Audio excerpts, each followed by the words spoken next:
Happy anniversary pala kasi anniversary pala namin ngayon. Tapos yun, butit na tama na na ikakasal na tayo. Salamat kasi sa lahat ng araw, ako yung laging ako yung laging pinipili mo. Tapos maraming salamat kasi sa pag-aalaga mo kahit sobrang lagi akong pasaway. Salamat din sa pagpili sa pamilya ko. See you later and mahal kita. Nakasilong, ikaw ang aking nakasalubong. Ating ay inulit ng langit.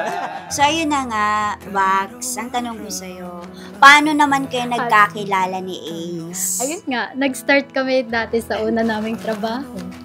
Tapos ayun, nagka-anuhan na. Nagkainlaban ng person.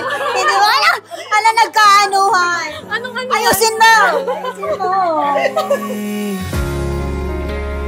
Paano nangyari sa akin na patingin sa libo-libong mga bituin? Si Bea ay isang sobrang mapagmahal na girlfriend. Masasabi kong sobrang loyal niya sa akin. Faithful, ano man ang ginawa ko sa kanya in the past. Pero ayun, sa lahat ng lapses ko sa kanya, tinanggap niya pa rin ako. So alam kong mahal na mahal niya ako at mahal na mahal ko rin naman siya.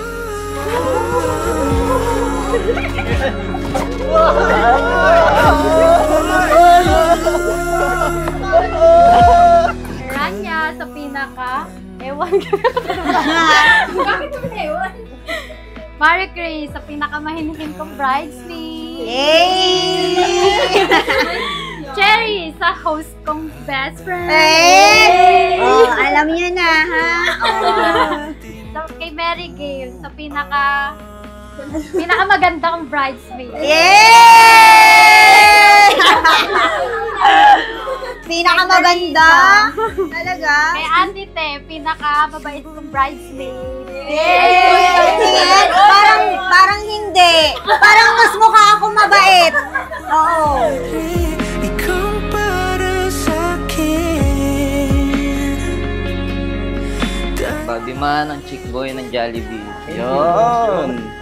Gerald, pinaka-loyal. Yun! Napaka-loyal! Ito ang aking best man, Aldrin. Di ba to bomba? Pangmaya bomba to ah. Baka Rolex mo. Ay!